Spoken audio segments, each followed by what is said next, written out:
السلام علیکم ورحمۃ اللہ وبرکاتہ۔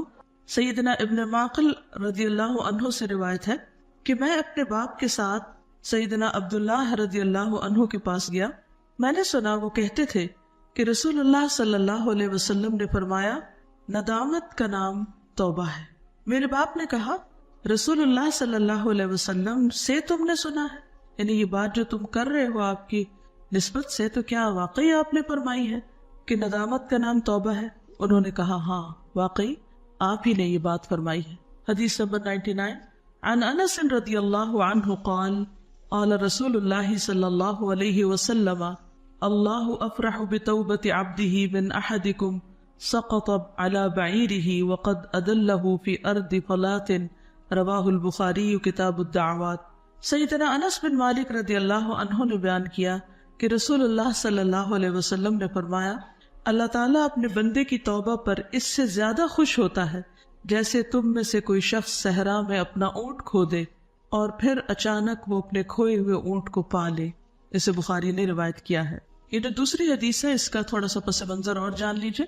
نبی صلی اللہ علیہ وسلم نے فرمایا، اپنے بندے کی توبہ سے اللہ تعالیٰ اس شخص سے بھی زیادہ خوش ہوتا ہے جس نے کسی پرخطر جگہ پر پڑاؤ کیا ہو، یعنی کسی جنگل میں ہو یا کسی خطرناک جگہ پر، اس کے ساتھ اس کی سواری بھی ہو اور اس پر کھانے پینے کی چیزیں موجود ہوں، وہ سر رکھ کر سو گیا ہو اور جب بیدار ہوا تو اس کی سواری غائب ہو۔ یہ ایسے ہی ہے جیسے آپ کہیں پکنک پہ جائیں اور وہاں پر کھیل کود کے بعد آپ تھوڑی دیر کے لیے کسی درخت کے نیچے سو جائے، اٹھے تو دیکھیں کہ سب جا چکے اور آپ صرف اکیلے ہیں وہاں پر، یعنی صرف اس کیفیت کو محسوس کیجئے۔ یا مثلاً آپ کسی بس پہ جا رہے تھے اور آپ کی آنکھ لگ گئی اور جب بس رکی تو آپ نے دیکھا کہ کوئی بھی نہیں ہے اور آپ بالکل اکیلے کہیں کسی ویران جگہ پر کھڑے۔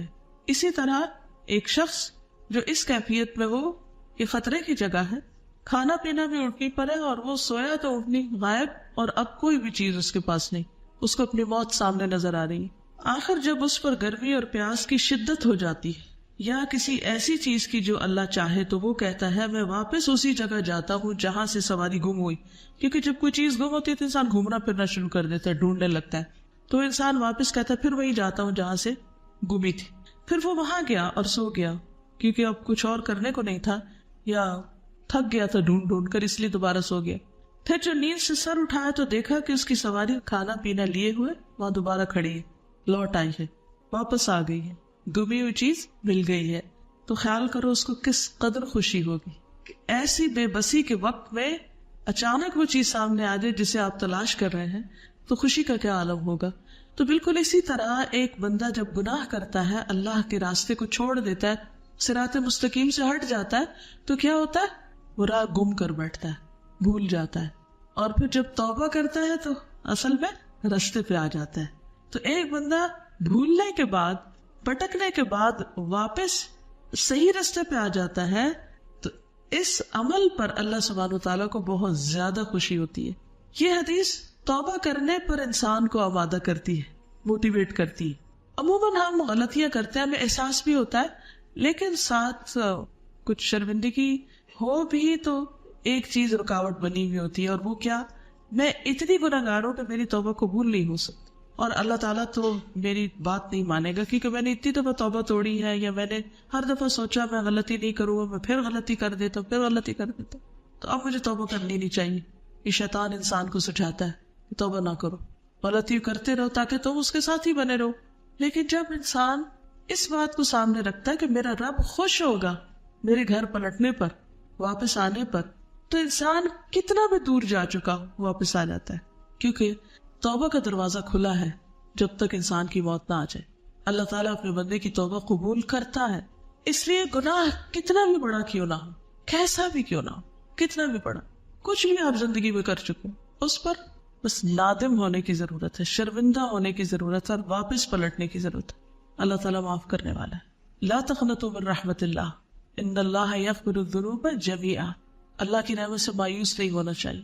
اللہ تعالیٰ اپنے بندے کی توبہ قبول کرتا ہے، خواہ کوئی شرک کرنے والا ہو، کفر کرنے والا ہو، قتل کر چکا، کچھ بھی کر چکا، لیکن اگر وہ سچے دل سے پلٹتا ہے اور شرمندہ ہو کے پلٹتا ہے تو اللہ تعالیٰ اس کو معاف کر دیتا ہے۔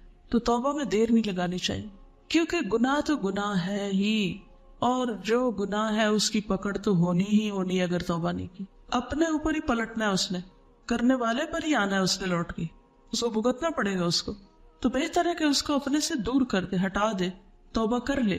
اور توبہ کا لفظ ہے یہ تابہ یتوبو سے ہے, اور اس کا معنی ہوتا ہے پلٹ آنا, واپس آنا, گناہ کو احسن طریقے سے چھوڑ دینا, گناہ کے راستے کو چھوڑ دینا. انسان جب کوئی غلطی کرتا ہے تو عام طور پر جب اسے احساس ہوتا ہے تو پھر وہ معذرت کرتا ہے, ایکسکیوز کرتا ہے, سوری کرتا ہے. ہوتا ہے نا, بندوں کے حق میں ہو جائے یا اللہ کے حق میں ہو جائے کچھ بھی. تو اس کی 3 طریقے ہوتے ہیں. ایک ہوتا ہے کہ انسان یہ کہتا ہے کہ میں نے نہیں کیا, میں نے اس قصور کو اپنے سے ہٹانے کے لیے جھوٹ بولتا ہے. ہوتا ہے نا, کئی لوگ اگر انہیں کہا جائے کہ یہ کیوں کیا تو وہ ایک دم انکار کر دیں گے, مکر جائیں گے, جسے کہتے ہیں نا, کہتے ہم نے کیا ہی نہیں. تو آپ کا کیا خیال ہے کہ اگر کوئی شخص یہ کہے میں نے کیا ہی نہیں تو اس کی معافی ہو جائے گی؟ ایک چوری اوپر سے سینہ زوری, ایک غلط کام اوپر سے جھوٹ, گناہ پر گناہ, اندھیرے پر اندھیرا. دوسرا کیا ہے کہ انسان اپنی ایکسپلینیشن دیتا ہے کہ اس وجہ سے کیا ہے. ہاں میں نے کیا ہے, لیکن مثلاً کسی نے چوری کی ہو تو وہ اعتراف کر لے اور ساتھ کہے کہ ہاں میں نے کی ہے لیکن میں بھوکا تھا اس لیے میں نے یہ کر لی. جس کی چوری کسی انسان کی, یا اللہ کے حق میں کوئی کمی ہو گئی تو انسان اپنے الفاظ اور وہ سے بول کے کہ اللہ میں کمزور ہوں, میں پھسل گیا, مجھ سے بھول ہو گئی, وغیرہ وغیرہ, جو بھی اچھے الفاظ وہ بول سکتا ہے اپنے رب کے سامنے. تیسرا یہ ہے کہ وہ کہتا ہے کہ ہاں میں نے غلطی کی لیکن آئندہ نہیں کروں گا, اب میں اس راستہ چھوڑنا چاہتا ہوں, میں واپس آنا چاہتا ہوں. تو آپ سوچیے جیسے کوئی بچے گھر سے بھاگ جاتے ہیں نا تو ماں باپ کے لیے کتنا تکلیف دہ ہوتا ہے, کتنا دکھ ہوتا ہے نا. حدیث میں آتا ہے نا, انت و مالک لابیک کا, تم اور تمہارا مال تم اپنے باپ کے ہو, یعنی ملکیت ہو. تو کوئی غلام بھاگ جائے یا کوئی اولاد بھاگ جائے یا کوئی بھی, تو آپ سوچیے کہ وہ کس قدر تکلیف دہ بات ہے. لیکن عموماً بھاگے ہوئے لوگ واپس کیوں نہیں پلٹتے؟ کیا وجہ ہوتی؟ شرمندگی کی وجہ سے, یا پھر یہ کتنا حوصلہ نہیں ہوتا کہ وہ معافی مانگ لیں یا توبہ کر لیں, یا پھر لوگ معافی نہیں کرتے ان کو, ایک اور بڑی غلطی ہوتی ہے. تو ایسے میں بھی انسان کو مایوس نہیں ہونا چاہیے, پلٹ جانا چاہیے کہ میں بھول گیا اور میں راستہ کھو گیا, اب میں واپس آ رہا ہوں. تو یہ ہے توبہ. ایک ہے انکار کہ میں نے کیا ہی نہیں, یہ بدترین صورت ہے. ایک ہے صرف ریزن دے دینا, کیا ہاں لیکن جسٹیفیکیشن دے دینا اس کی, اور توبہ نہ کرنا, چھوڑنا نہ اس کو. کئی لوگ ایسے کرتے ہیں نا کہ کوئی الٹے سیدھے کام کرتے ہیں, ان سے کو پوچھے کیوں کیا تو آپ بھی تو یہ کرتے ہیں, فلاں بھی تو یہ کرتا ہے, دوسروں کے اوپر بلیم ڈال دینا, اوروں کو اس کی وجہ قرار دینا. مثلاً کوئی طالب علم فیل ہو جائے تو وہ کبھی کسی کو بلیم کرے گا, کبھی کسی کو. کئی لوگ بدتمیزی بد اخلاقی کرتے ہیں, مس بہیو کرتے ہیں, اگر ان سے پوچھا جائے کیوں تو وہ اس کی کوئی اور ریزن کسی اور کو بلیم کر دیں گے. بعض بچے ماں باپ کے ساتھ بدتمیزی کرتے ہیں, انہیں روکا جائے تو کہتے ہیں ہمارے ماں باپ بھی تو ایسے ہی. تو یہ توبہ نہیں ہوتی, یہ سینہ زوری ہوتی ہے جو سخت ناپسندیدہ ہے.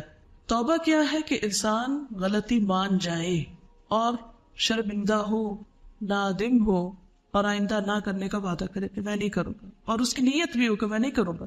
ہاں چونکہ انسان ہے, پھر بھول جاتا ہے, پھر ہو جاتا ہے, گر پڑتا ہے, تو گرا ہوگا, گرا تھوڑے رہے گا, اس کو اٹھ کے بیٹھنا ہے کہ نہیں میں آئندہ نہیں کر رہا. تو توبہ اصل میں ہوتی ہے کہ انسان گناہ کو برا سمجھے کہ یہ غلط بات ہے, یہ گندی حرکت, یہ ناپسندیدہ چیز ہے, اس سے نفرت کرے اور اس کو چھوڑے. کیونکہ جو شخص گناہ سے لذت لیتا ہے, جو شخص گناہ کو گناہ سمجھتا نہیں ہے, وہ نہیں چھوڑ سکتا. وہ تو اس کو مزہ آ رہا ہے اس میں, تو اس کی توبہ نہیں ہوتی.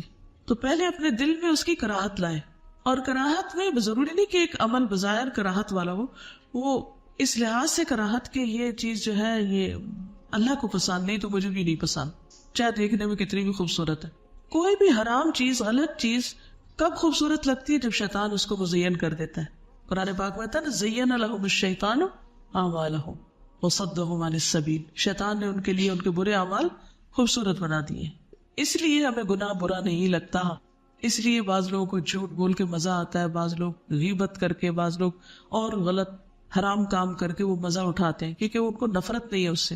تو توبہ میں سب سے پہلی چیز یہ کہ گناہ کو نقصان دے اور قبیح سمجھ کے چھوڑنا, اور انسان یہ کہے کہ اس سے کوتاہی ہوئی ہے, اس کی کمزوری تھی, ویکنس تھی, وہ بھول گیا, جو بھی وجہ تھی, اور وہ دوبارہ ٹھیک ہونا چاہتا ہے اور گناہ چھوڑنا چاہتا ہے, اور پھر اس کی تلافی کرنا چاہتا ہے.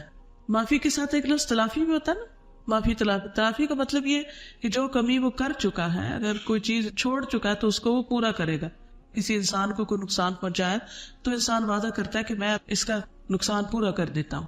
تو ہوتا یہ ہے کہ جب انسان گناہ کرتا ہے نا تو دل پہ ایک نقطہ لگتا ہے, ایک گرہ پڑتی ہے. تو توبہ کیا ہے؟ اس نقطے کو مٹانا اور اس گرہ کو کھولنا, اس برائی کو چھوڑنا اور اس چیز سے پلٹ آنا اور اللہ کی طرف رجوع کر لینا, اللہ کی حفاظت میں جانا کہ اللہ تو مجھے بچا لے, مجھے اپنی حفاظت میں لے لے, میں بہت کمزور ہوں, میں بچ نہیں پا رہا. اور پھر اس کے بعد اس رستے پر استقامت کے لیے طریقے اختیار کرنا کہ میں اب اس اچھے رستے پہ جم جاؤں. ورنہ کیا ہوگا, انسان تو ویک ہے, پھر کچھ پھسلا دے گا اس کو, پھر وہی کھڈے میں جا گرے گا, شیطان اس کے لیے پھر سے اٹھنا اور مشکل بنا دے گا. تو یاد رکھیے کہ گناہ ہونا ایک بالکل فطری سی چیز ہے, ہر ایک سے گناہ ہوتا ہے, کوئی بھی معصوم پاک باز نہیں ہے, ہر ایک سے غلطی ہوتی ہے, ہر ایک خطا کرتا ہے, کوئی چھوٹی کوئی بڑی. حدیث میں آتا ہے کل ابن آدم خطاء, ہر آدم کا بچہ خطا کار ہے, ہر ایک سے غلطی ہوتی, مومن سے بھی غلطی ہوتی, ایمان کے باوجود غلطی ہوتی. نبی صلی اللہ علیہ وسلم نے فرمایا ہر مومن آدمی سے کوئی نہ کوئی ایسا گناہ سرزد ہو جاتا ہے جس کو وہ وقتاً فوقتاً کرتا رہتا ہے.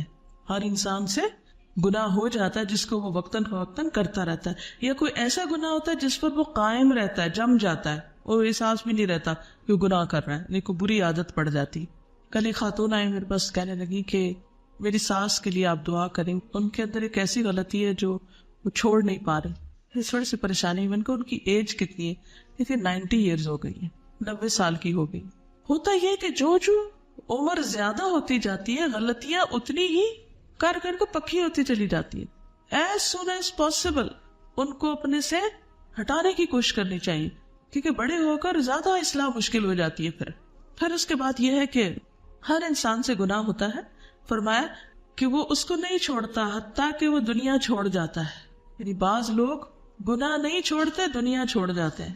مومن کو اس حال میں پیدا کیا گیا ہے کہ وہ فتنوں میں گرنے والا, توبہ کرنے اور بھولنے والا ہوتا ہے. جب اسے نصیحت کی جاتی ہے تو وہ نصیحت قبول کر لیتا ہے. بس یہ فرق ہے مومن اور غیر مومن کا. غلطی کرتا ہے, بعض اوقات کرتے کرتے زندگی بیت جاتی ہے, توبہ کرتا ہے, پلٹتا ہے, پھر ہو جاتا, لیکن وہ نصیحت قبول کر لیتا. وہ یہ نہیں کہتا جیسے تم اپنی خبر لو, خود کو ٹھیک کرو. وہ ڈر جاتا ہے, وہ کہتا ہے ہاں میں غلط ہوں, وہ ماننے لگتا ہے, وہ اپنی غلطیاں ڈھونڈنے لگتا ہے. یہ مومن کی شان ہوتی ہے, اسے اپنی غلطیاں نظر آتی ہیں. کیونکہ الاثم ما حاک فی نفسک, اور نفس میں کس کے کھٹکے گا یہ گناہ؟ جو ایمان والا نفس ہوگا. ورنہ کہاں کھٹکے گا؟ جس کی فطرت زندہ ہوگی, جس کا ایمان باقی ہوگا, جس کا دل جاگ رہا ہوگا, اسی کے اندر گناہ کی کھٹک آئے گی, اسی کو بے چینی لگ جائے گی. ورنہ تو لوگوں کو گناہ کرنے کے باوجود عموماً پریشانی نہیں ہوتی, یا ہو تو اس کو دبا دیتے ہیں, پھر چاہے وہ کسی اور شکل میں نکل رہی ہو. وہ حدیث بھی ہے نا کہ جس میں آتا ہے مومن گناہوں کو ایسے محسوس کرتا ہے جیسے پہاڑ کے نیچے اس کو وہ چھوٹا سا گناہ بھی بوجھ لگتا ہے کہ یہ میں اس سے کب چھٹکارا پاؤں, یہ سعادت سے کیسے نکلوں. مثلا سود کے بارے میں اس کو پتا چلتا ہے تو اس کو ریئلائز ہوتا ہے کہ نہیں, مجھے تو اس حرام سے نکلنا ہی نکلنا ہے.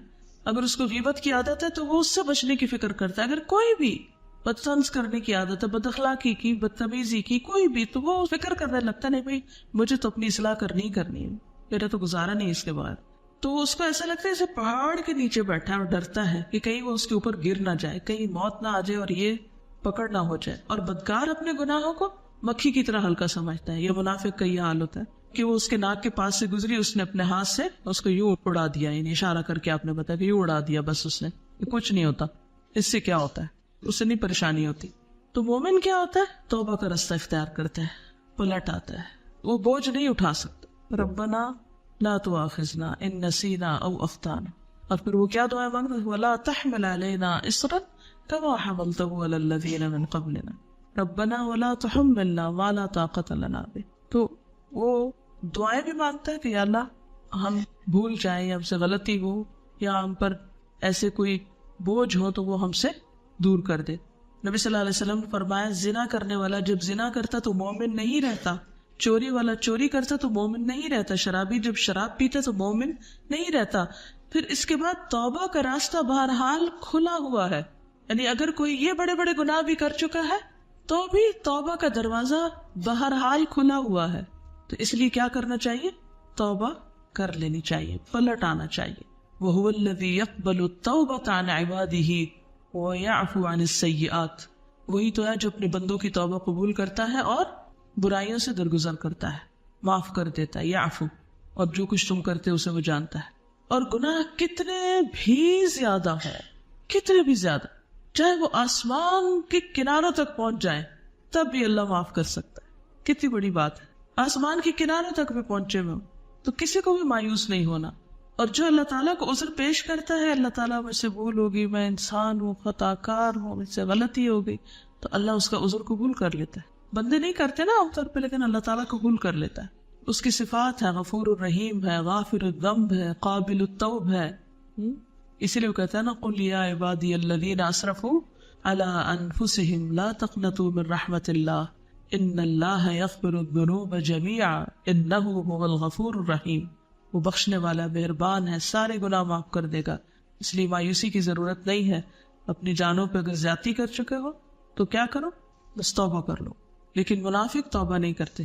سورۃ توبہ میں ان کے بارے میں آتا ہے، اولا یرون انہم یفتنون فی کل عام مرۃ او مرتین ثم لا یتوبون ولا هم یذکرون.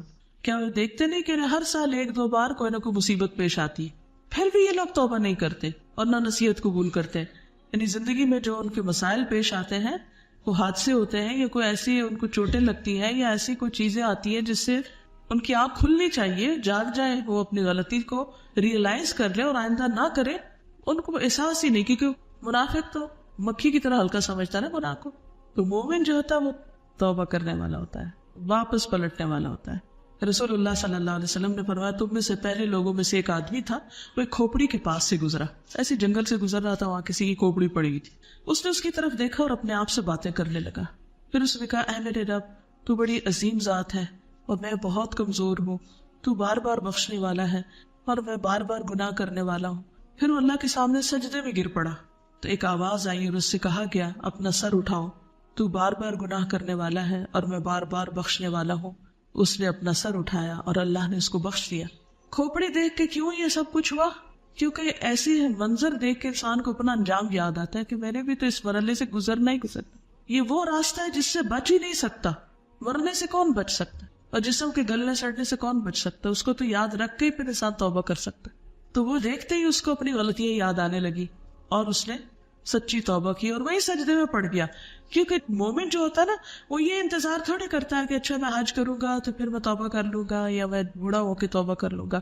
وہ تو ادھر ہی سجدے میں پڑ جاتا ہے. جب اسے احساس ہو جاتا ہے، اس کے اندر وہ ایک بے چینی اٹھتی ہے، تو وہ پھر دیر نہیں لگاتا، پھر وہ پلٹتا ہے، فوراً پلٹتا ہے. نبی صلی اللہ علیہ وسلم جو سب جہان والوں کے لیے رحمت بنا کر بھیجے گئے، قریش نے مطالبہ کیا تھا ان سے کہ اپنے رب سے دعا کیجیے کہ ایک صفا کی پہاڑی کو مالی سونے کا بنا دے تو ہم آپ پہ ایمان لے آئیں گے.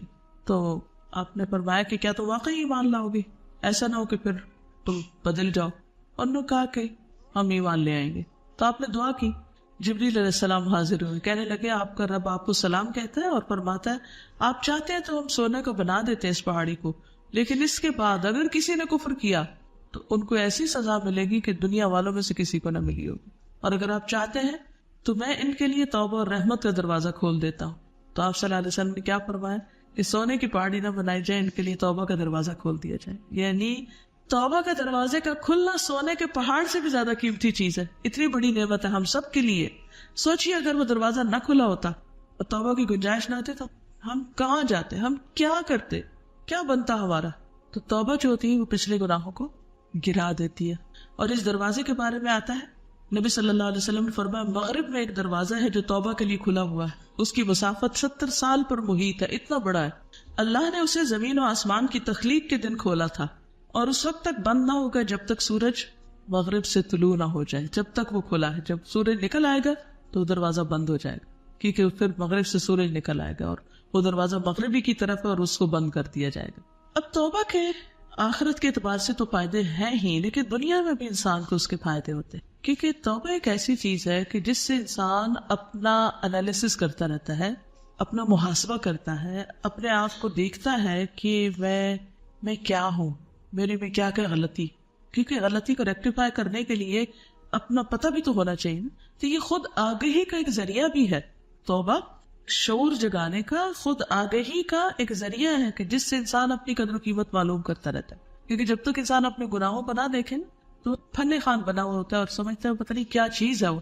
نبی صلی اللہ علیہ وسلم نے فرمایا کہ ہر انسان خطا کار ہے اور بہترین خطا کار وہ ہیں جو توبہ کرتے ہیں. تو وہ ہماری فطرت میں تو ہے، لیکن جب ہم اس کو دبا دیتے ہیں تو پھر ہم انہیں کی برائی کی طرف چل پڑتے ہیں، برے انسان بن جاتے ہیں. تو اللہ نے اس سے نکلنے کا راستہ بنایا ہے. یہاں تک خوشخبری دی ہے کہ التائب من الذنب کمن لا ذنب لہ، توبہ کرنے والا ایسا ہو جاتا ہے جیسے اس نے گناہ کیا ہی نہیں، بالکل پاک صاف ہو جاتا ہے. پھر اسی طرح دلوں کا بوجھ ہٹ جاتا ہے، دل صاف ہو جاتے ہیں، دلوں کا اندھیرا دور ہو جاتا ہے، دل روشن ہو جاتے ہیں، دل کے اندر ایک ایمان اور تقوی کی کیفیت محسوس ہوتی ہے. پھر اسی طرح دنیا کے فائدے بھی حاصل ہوتے ہیں، انسان کو دنیا کے مسائل حل ہوتے ہیں.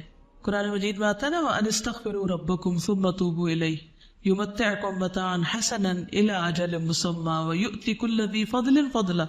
اور یہ کہ تم لوگ اپنے گناہ اپنے رب سے معاف کرا لو، اس کی طرف متوجہ رہو، وہ تم کو ایک مقرر وقت تک اچھا سامان زندگی دے گا اور زیادہ عمل کرنے والوں کو زیادہ ثواب دے گا. یؤتی کل ذی فضل فضلہ. پھر اسی طرح بارش برسنے کے لیے اور اولاد کے لیے اور باقی بھی انسان کی جو ضروریات زندگی ہے ان میں رکاوٹ گناہوں کی وجہ سے بھی آتی ہے کہ انسان کو ایک رزق پہنچنے والا ہوتا ہے لیکن اس کا گناہ اس رزق میں رکاوٹ بن جاتا ہے. کوئی خیر اور بلائی آپ کے ہاتھ کی پہنچ تک آ چکی ہوتی ہے لیکن گناہ اس کو بہت دور کر دیتا ہے. تو اس لیے انسان کثرت سے استغفار کرتا رہے، ان گناہوں پر بھی جن کو پہچانتا ہے اور ان پر بھی جن کا اسے احساس بھی نہیں. کیونکہ ہمارے بہت سے گناہ ایسے بھی ہوتے ہیں نا جن کے بارے میں ہم ریئلائز بھی نہیں کرتے کہ گناہ کر رہے ہیں، کہ گناہ سمجھ کے کر رہے ہیں. تو جب پتہ چلتا ہے تو پھر انسان کہتا ہے یہ میں کیا کرتا رہا، میں اتنا نہ سمجھتا، اتنا نہ سمجھ، اتنا انجان. پھر یہ کہ جو سچی توبہ کرتا ہے اللہ تعالیٰ ان کی برائیوں کو بھی نیکیوں میں بدل دیتے ہیں. اتنا مہربان ہے ہمارا رب، اتنا بڑا فائدہ ہے کہ جو گناہوں کا بوجھ ہے وہ نیکیوں کا وزن بن جائے گا. الا من تاب وآمن وعمل عملا صالحا فاولئک یبدل اللہ سیئاتہم حسنات وکان اللہ غفورا رحیما. سورۃ الفرقان 70. سوائے ان لوگوں کے جو توبہ کرے اور ایمان لائے اور نیک عمل کرے، ایسے لوگوں کے گناہوں کو اللہ تعالیٰ نیکیوں سے بدل دیتا ہے. گناہ نیکیوں میں بدل جاتے ہیں اور اللہ تعالیٰ بخشنے والا مہربان ہے. پھر انسان سے عذاب ٹل جاتے ہیں، جیسے قوم یونس جب انہوں نے اجتماعی توبہ کی تو اللہ تعالیٰ نے ان سے عذاب ٹال دیا. کامیابیوں کے دروازے کھلتے. وَتُوبُوا إِلَى اللَّهِ جَمِيعًا أَيُّهَا الْمُؤْمِنُونَ لَعَلَّكُمْ تُفْلِحُونَ. سب مل کے توبہ کرو اے مومنو تاکہ تم فلاح پا جاؤ، کامیاب ہو جاؤ. تو انفرادی توبہ بھی ہوتی ہے اور اکٹھے بھی اجتماعی طور پر بھی توبہ کرنی چاہیے، جیسے جمعے کی نماز میں ہوتی ہے یا رمضان میں یا اور ایسے مواقع پر. اور جیسے گھر پہ کوئی پریشانی آ گئی ہے، کوئی مشکل آ گئی ہے، تو یہ نہیں کہ صرف گھر کے بڑے بڑے بزرگ کی دعائیں کرتے تھے، سارے بچے بھی بیٹھ جائیں، بڑے بھی بیٹھ جائیں، چھوٹے بڑے سب مل کے دعا کریں، سب مل کے استغفار کریں، کیونکہ اس سے کامیابی کا دروازہ کھلتا ہے. لعلکم تفلحون. پھر ایمان والوں کو کہا کہ یا ایھا الذین آمنوا توبوا الی اللہ توبۃ نصوحا عسى ربكم ان يكفر عنكم سیئاتکم ویدخلکم جنات تجری من تحتها الانہار. سورۃ التحریم کی آیت 8 ہے، جس سے پتہ چلتا ہے کہ برائیوں سے چھٹکارے کے ساتھ ساتھ جنت میں داخلے کا رستہ ہموار ہوتا ہے. اب توبہ کی کچھ شرائط ہے. سب سے پہلے بات تو یہ کہ اللہ سے امید رکھنی چاہیے کہ میں جس ہستی کی طرف لوٹ رہا ہوں وہ یقیناً توبہ قبول کرنے والی، وہ توبہ قبول کرتا ہے. اچھی امید، اچھا ظن، اچھا گمان، کیونکہ اللہ اپنے بندے کے ساتھ اس کے گمان کے مطابق معاملہ کرتا ہے. پھر اللہ کی رحمت سے امید رکھنا. اللہ نے اپنی جو مخلوق پیدا کی تھی تو اس سے پہلے ایک تحریر لکھی تھی. کیا تھی وہ تحریر؟ کہ میری رحمت میرے غضب پر چھائی ہوئی ہے، غالب ہے، اور یہ اس کے پاس عرش کے اوپر لکھا ہوا ہے. اس لیے ہمیشہ امید سے رہیے کہ اللہ تعالیٰ رحمت فرمانے والا ہے، وہ نہایت مہربان ہے. اس کے بعد یہ ہے کہ اپنی غلطیوں کا اعتراف. عقبہ بن عامر کہتے ہیں میں نے پوچھا کہ یا رسول اللہ صلی اللہ علیہ وسلم نجات کس میں ہے؟ آپ نے فرمایا زبان کو قابو میں رکھو اور تمہارا گھر تمہیں کافی ہے اور اپنے گناہوں پہ رو. تو کیا ضروری ہے؟ گناہوں پر رونا.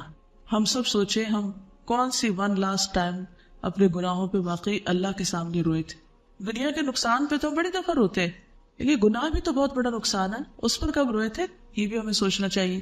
اور پھر صرف ندامت کافی نہیں ہوتی، وہ تو قابیل کو بھی ہوئی تھی، ریگریٹس تو اس کو بھی ہوئے تھے. ہم توبہ کی شرائط بتا رہے ہیں، اللہ سے امید رکھتے ہوئے نادم ہونا، لیکن صرف ندامت کافی نہیں بلکہ اس کے ساتھ استغفار بھی ضروری ہے.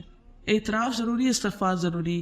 ایک روایت میں آتا ہے کہ ابلیس نے موسیٰ علیہ السلام سے کہا کہ اللہ تعالیٰ سے پوچھے کہ کیا میری معافی کا کوئی طریقہ ہے؟ تو انہوں نے پوچھا تو اللہ تعالیٰ نے فرمایا کہ جاؤ اس سے کہو کہ آدم کی قبر کو سجدہ کرے. تو اس نے وہ نہیں کر سکتا. تو ندامت تو ابلیس کو بھی ہوتی ہے. تو خالی ندامت کافی نہیں, اپنی بری عادت چھوڑنا اور جس چیز کی معافی مانگ رہے اس کو برا سمجھنا کہ غلط کر رہا ہوں میں اور میں آئندہ نہیں کروں گا, یہ ضروری ہے. حضرت عائشہ کہتی کہ واقعہ کے موقع پر نبی صلی اللہ علیہ وسلم نے مجھ سے فرمایا, عائشہ اگر تم گناہ کے قریب ہوئی ہو تو اللہ سے استغفار کرو, کیونکہ گناہ سے توبہ ندامت اور استغفار ہی ہے. یعنی ندامت اور استغفار, یعنی اس موقع پر آپ نے ندامت کے ساتھ استغفار کی بات بھی فرمائی. پھر یہ ہے کہ اس کا شعور ہونا بہت ضروری ہے, اور جس کے اندر شعور ہوگا اور وہ بار بار کرے گا وہ اللہ کا محبوب بن جائے گا. ہاں دیکھیے ہم اس بات سے ڈرتے کہ ہائے پھر دوبارہ توبہ کرے تو پھر اب کوئی فائدہ نہیں توبہ. نہیں, ان اللہ یحب التوابین. تو کون ہوتے ہیں توابین؟ جو بہت زیادہ توبہ کرتے ہیں. تو جو بہت زیادہ کرتے ہیں وہ بار بار ہی کرتے ہیں تو زیادہ ہوتی ہے نا. اور اگر ہم کہیں کہ نہیں ہم نے تو کبھی گناہ ہی نہیں کیا تو ہم نے کیا توبہ کر دی, تو نہیں, ہم اعتراف کرتے رہے کہ اللہ ہم سے غلطی ہوتی ہے, اور پھر جب بار بار کریں گے تو اللہ تعالیٰ معاف بھی فرمائیں گے اور ایسے بندے سے محبت بھی کریں گے. اللہ تعالیٰ خوش ہوتے ہیں اس بندے پر کہ جو پھر غلطی کرے پھر پلٹ ہے کہ اللہ تعالیٰ سوری, پھر غلطی ہو گئی, اب کیا کروں, پھر بھول گئی, پھر پلٹ گئی. کیونکہ یہ تو کبھی بھی نہیں ہو سکتا کہ ہم کسی وقت یہ کہہ دیں کہ بس اب تو آج کے بعد غلطیوں کا دروازہ بند ہو گیا. یہ نہیں, یہ تو ہوتا ہی رہے گا. جان بوجھ کے نہ کرے انسان, لیکن بھول چوک تو ہر وقت ساتھ ہے. اور یہ یاد رکھیے کہ جب وہ توبہ کا دروازہ بند ہو جائے تو پھر توبہ نہیں ہوتی. اور وہ کب بند ہوتا ہے؟ دو وقت میں. ایک تو یہ کہ ہر انسان کی موت کے ساتھ وہ بند ہوتا ہے, یعنی ان اللہ یقبل توبۃ العبد ما لم یغرغر, یعنی کہ اس کی سانس جب اکھڑتی ہے پھر ختم ہو جاتا ہے, پھر دروازہ بند ہے, یعنی موت کے آثار شروع ہو جاتے ہیں. اور دوسرے جب سورج مغرب سے طلوع ہوگا. پھر یہ ہے کہ خالص توبہ ہونی چاہیے, توبۃ النصوحہ ہونی چاہیے, یعنی واقعی جسے کہتے ہیں توبہ, اور اس سے مراد سچی اور اخلاص کے ساتھ توبہ. پھر توبہ جلدی کرنی چاہیے, دیر نہیں لگانی چاہیے. انما التوبۃ علی اللہ للذین یعملون السوء بجہالۃ ثم یتوبون من قریب. توبہ ان لوگوں کے لیے ہے, اللہ ان کی توبہ قبول کرتا ہے جو نادانستہ غلطی کرتے پھر جلدی توبہ کرتے, توبہ میں دیر نہ کریں. اور ایک اور حدیث میں آتا ہے کہ بائیں طرف والا فرشتہ جو ہمارے برے باتیں لکھتا ہے 6 گھڑیاں مسلمان گناہگار بندے کا قلم روکے رکھتا ہے. یعنی اگر کوئی غلطی ہوتی ہے تو وہ روک لیتا ہے قلم, شاید ابھی اس کو ابھی ریگریٹ ہو جائے, ابھی توبہ کر لے. اور اگر وہ شرمندہ ہو اور توبہ کر لے تو وہ قلم رکھ دیتا ہے, لکھتا ہی نہیں, ورنہ ایک گناہ لکھتا ہے. تو اس لیے کئی دفعہ ایسا ہوتا ہے نا کہ بھول کے آپ غلط بیانی کر بیٹھتے ہیں. کبھی مس انڈرسٹینڈنگ میں کوئی آپ سے کچھ پوچھ رہا ہے, کوئی پوچھ رہا ہے آپ کے پاس پانی ہے تو آپ کچھ اور سمجھتے ہیں تو آپ کہتے ہیں نہیں نہیں, پھر وہ چلا جاتا ہے, پھر کہتے اوہ اچھا اس نے تو یہ پوچھا تھا. اب آپ غلط بیانی تو کر چکے ہیں نا, لیکن آپ نے جان کی نہیں کی, بھول ہو گئی, لیکن بات تو غلط ہی تھی نا. تو اس پر اب کیا کرنا چاہیے؟ تو کیا ہوا, مجھے سمجھ ہی نہیں آئی تھی اس لیے اس کا قصور, اس نے بات صحیح طرح کی نہیں تو اب میرا قصور نہیں. یہاں بھی دیکھیں ہم دعا مانگتے لا تو آخذنا ان نسینا, بھول بھی ہو تو توبہ کرنی چاہیے اور وقتانا. پھر یہ کہ اعلانیہ گناہ ہو تو اعلانیہ توبہ کرے, چھپا ہوا گناہ ہو تو چھپ کے توبہ کر لے, چھپ کے. اور فائدہ یہ ہوگا کہ اللہ تعالیٰ دل بدل دے گا, توفیق دے گا نیک بننے کی. جب آپ ایک طرح سے دعا بھی کر رہے ہوتے ہیں نا کہ اللہ مجھے آئندہ کے لیے اس سے بچا لے, تو آپ کے اندر ایک امپروومنٹ بھی ہوتی ہے, آپ گرو کرتے ہیں, تزکیہ بھی ہوتا ہے. یعنی توبہ کا عمل جو ہے وہ تزکیہ کا عمل بھی ہے, اس سے صفائی ہوتی ہے. نہ صرف یہ کہ گناہوں کی صفائی ہوتی ہے, آپ کے بوجھ بھی ہٹتے ہیں اور آپ کی شخصیت کے اندر بھی ایک نکھار آتا ہے. بالکل ایسے ہی جیسے اگر منہ پہ بظاہر کوئی میل نظر نہ بھی آتی, لیکن اب جب دھو لیتے ہیں تو اس کی فریشنس بہرحال آ جاتی ہے. کچھ ایسی گرد و غبار ہوتا ہے گناہوں کا کہ جو ہمیں نظر خود بھی نہیں آتا. تو جب انسان دھو لیتا ہے, توبہ کرتا رہتا ہے, تو پھر فریش ہوتا رہتا ہے. اور پھر یہ ہے کہ آئندہ زندگی بہتری کی طرف چانسز زیادہ ہو جاتے ہیں. اور عملی طریقے کیا ہیں, پریکٹیکل ویز, ہمیں روز کیا کرنا چاہیے, تھنگس ٹو ڈو میں کچھ چیزیں لکھ لیتے ہیں. ایک ہی کہ ہر روز توبہ کی عادت ڈال لیں, خاص طور پر سوتے وقت توبہ استغفار کر کے سوئیں کہ اللہ آج کا دن جو بھی میں نے کیا تو مجھے معاف کر دے, اللہ تو مجھے معاف کر دے. اور خصوصاً جب آپ وہ آخری آیتیں پڑھتے ہیں نا, اگر اس کی عادت ہو آپ کو سورۃ البقرہ کی آخری 2 آیتیں پڑھنے کی, جو ساری رات کی حفاظت کے لیے کافی ہوتی ہے, تو یہ بھی آپ کے لیے بہت فائدے کی چیز ہوگی, اس میں بھی آ جاتا ہے. پھر یہ ہے کہ جب گناہ ہو تو فوراً ہی کوئی نیکی کر لیں, تو ہر روز کچھ نہ کچھ صدقہ کرنے کی عادت ڈالیں, چاہے چھوٹی سی چیز ہی کیوں نہ, جو آپ کی استطاعت میں ہو. قرآن پاک میں آتا ہے ان الحسنات یذہبن السیئات، نیکیاں برائیوں کو دور کر دیتی. نبی صلی اللہ علیہ وسلم نے فرمایا جب تم میں سے کسی سے کوئی گناہ ہو جائے تو اس کے بعد نیکی کر لیا کرو. اذا اسأت فاحسن، سمپل سی بات ہے، غلطی ہوئی تو کمپنسیٹ کر لو فوراً. ایک اور حدیث میں آتا ہے اتبع السیئۃ الحسنہ، سیئہ ہو جائے تو اس کے پیچھے حسنہ لے آؤ، تمحوہا، وہ اس کو مٹا دے گی. جیسے آپ سے کوئی غلط چیز لکھی جاتی ہے تو آپ یا وائٹو کرتے ہیں یا اس کو رب کرتے ہیں، تو یہ تھوڑی کرتے ہیں کہ کوئی بات نہیں ہوگی غلطی اب رہے گی ہی نہیں، فوراً اس کو اریز کرتے ہیں. تو اریز کرے ساتھ ساتھ. پھر اسی طرح والدین کے ساتھ کوئی حسن سلوک کرے، اس سے بھی برائیاں دور ہوتی ہیں. یہ توبہ کا ایک طریقہ ہے. ایک شخص نے رسول اللہ صلی اللہ علیہ وسلم کی خدمت میں حاضر ہو کے کہا یا رسول اللہ مجھ سے ایک بہت بڑا گناہ ہو گیا ہے، کیا میرے لیے توبہ کی گنجائش ہے؟ آپ نے فرمایا کیا تمہارے والدین زندہ ہیں؟ اس نے کہا نہیں. آپ نے پوچھا خالہ زندہ ہے؟ اس نے کہا ہاں. فرمایا جاؤ اور اس سے حسن سلوک کرو. کتنا خوبصورت مشورہ دیا آپ نے، کتنا پریکٹیکل وے بتایا. ہم لوگ بعضوں کا صرف وظیفے ہی بتاتے ہیں، صرف بھاری بھاری کام بتاتے ہیں. اس طرح کے عملی زندگی میں قریب کے رشتہ داروں سے حسن سلوک جو ہے وہ پسندیدہ نیکیوں میں سے. جاؤ اس کے ساتھ اچھا کرو. تو والدین کے ساتھ نہ کرے تو خالہ کے ساتھ کہاں سے کرے؟ سوچئے کب آپ نے اپنی کسی خالہ کے ساتھ کوئی اچھا سلوک کیا تھا. پھر اس کے بعد اذان کے جواب دینا، یہ روز آپ کے پاس موقع ہوتا ہے. نبی صلی اللہ علیہ وسلم نے فرمایا مؤذن کی اذان سن کر جس نے یہ کہا اشہد ان لا الہ الا اللہ وحدہ لا شریک لہ وان محمدا عبدہ ورسولہ رضیت باللہ ربا وبمحمد رسولا وبالاسلام دینا، تو اس کے گناہ بخش دیے جاتے ہیں. ٹھیک ہے، کلمہ شہادت رضیت باللہ ربا پڑھ کے اس سے بھی 7 روز گناہوں کی بخشش ہوگی. پھر وضو کرنا گناہوں کو گراتا ہے. مسجد کی طرف قدم اٹھا کے جانا، نماز کے انتظار میں بیٹھنا، سب گناہوں کی بخشش کا ذریعہ. پھر فرض نمازوں کی ادائیگی، پھر جمعہ کی نماز، پھر آدھی رات کی نماز، پھر توبہ کے نفل. خاص طور پر نبی صلی اللہ علیہ وسلم نے فرمایا جو بندہ بھی کوئی گناہ کر بیٹھے اور پھر اچھی طرح وضو کر کے کھڑے ہو کر 2 رکعت نماز پڑھے اور پھر اللہ سے معافی مانگے تو اللہ تعالیٰ اسے بخش دیتا ہے. یعنی اگر کوئی ایسی غلطی ہے جو دل پہ بہت بوجھ بنی ہے تو اسپیشل نفل پڑھے. پھر عمرہ کرنا، ایک عمرے سے دوسرے عمرے تک کے بیچ کے گناہ معاف ہو جاتے. اسی طرح 2 حج کے بیچ میں، 2 جمعوں کے بیچ میں، 2 رمضان کے بیچ میں جو گناہ ہوتے ہیں وہ اگلے رمضان میں، اگلے حج میں، اگلے عمرے میں، اگلی نماز میں، اگلے وضو میں معاف ہوتے.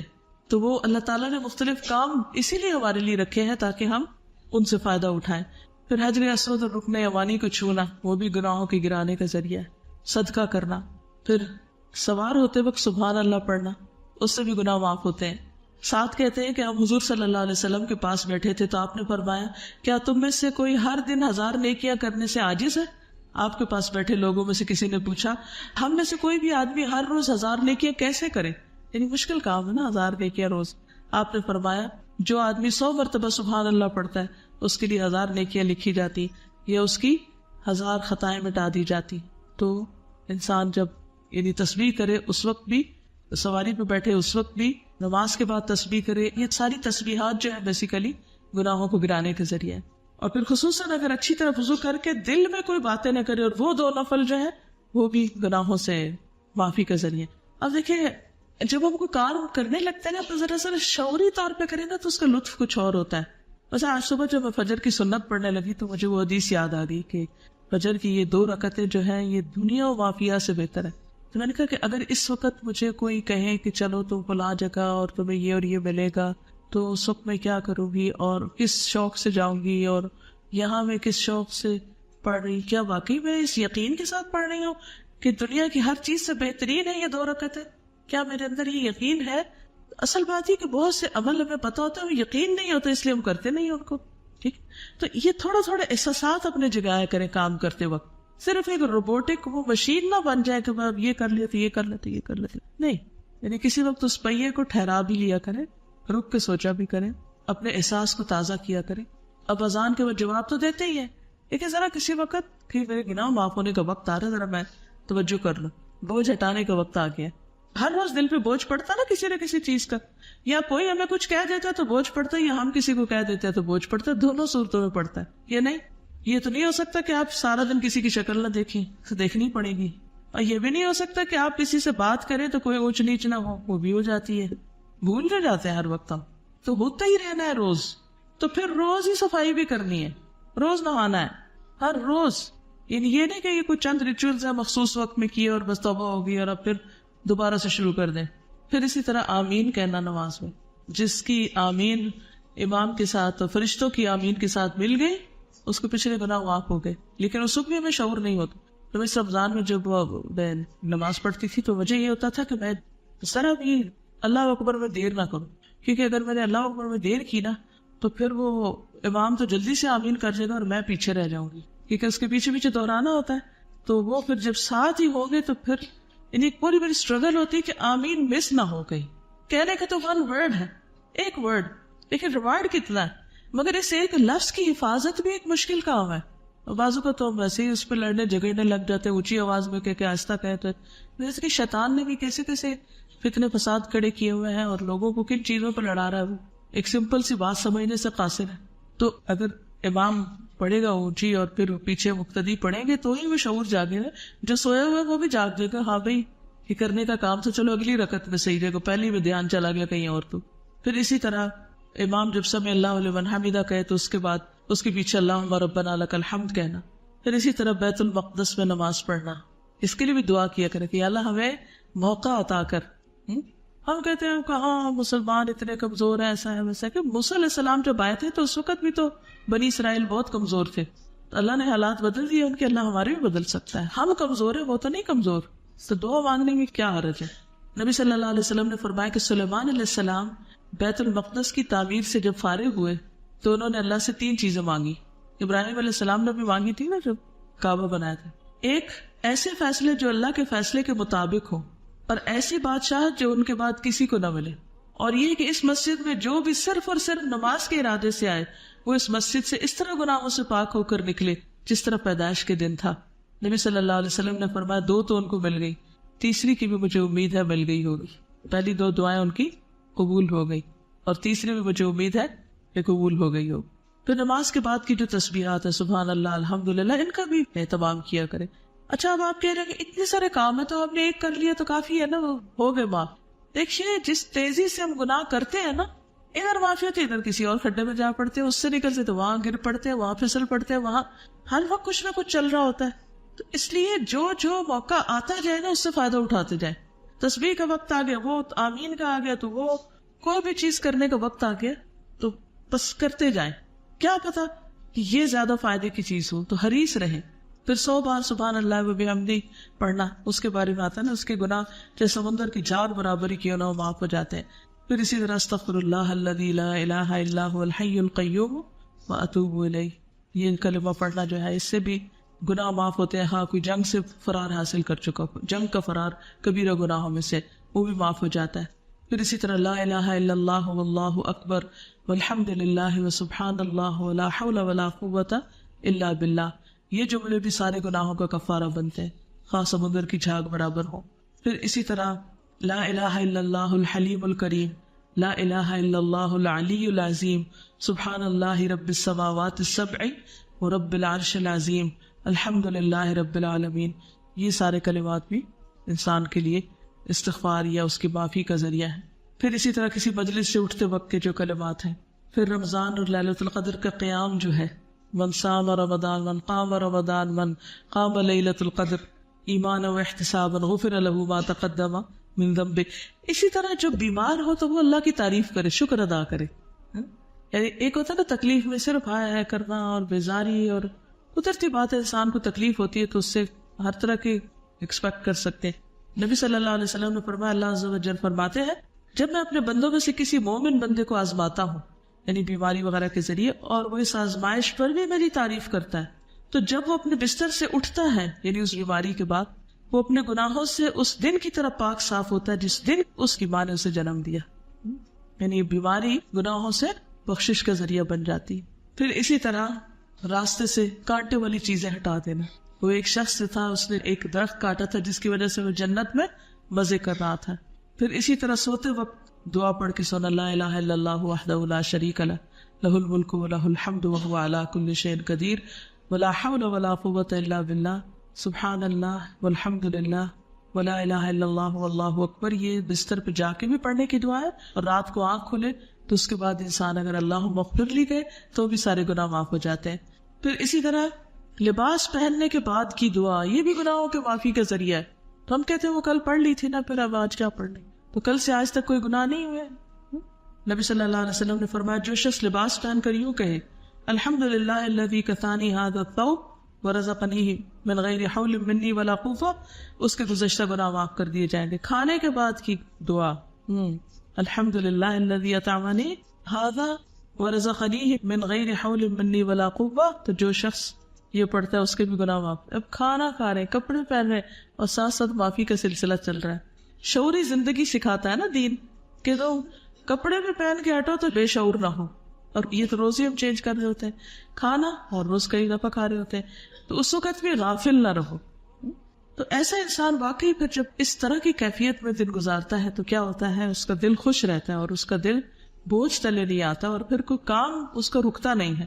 لیکن اس کے برعکس اگر انسان غافلوں میں ہو جائے، توبہ نہ کرے، تو اس کے نقصان کیا ہے. ایک اور جگہ پر آتا ہے وَمَن يَعْشُ عَن ذِكْرِ الرَّحْمَنِ نُقَيِّضْ لَهُ شَيْطَانًا فَهُوَ لَهُ قَرِينٌ. شیطان کی دوستی ہو جاتی، شیطان غالب آ جاتا ہے، حاوی ہو جاتا ہے ایسے بندے پر. پھر اسی طرح یہ ہے کہ مَن يَعْمَلْ سُوءًا يُجْزَ بِهِ، نئی توبہ کی تو پھر بھگتنا پڑے گا. پھر بعض اوقات یہ ہوتا ہے کہ انسان غلط کام کر رہا ہوتا ہے تو اچانک پکڑ ہو جاتی ہے اس کی، جیسے ظالم وغیرہ. اور کچھ لوگ توبہ سے محروم بھی رہتے ہیں، توبہ کرتے ہی نہیں ہیں. حدیث میں آتا ہے من لا یتوب لا یتوب علیہ، جو توبہ نہیں کرتا اس پر اللہ مہربان بھی نہیں ہوتا، پھر اسے معاف بھی نہیں کیا جاتا.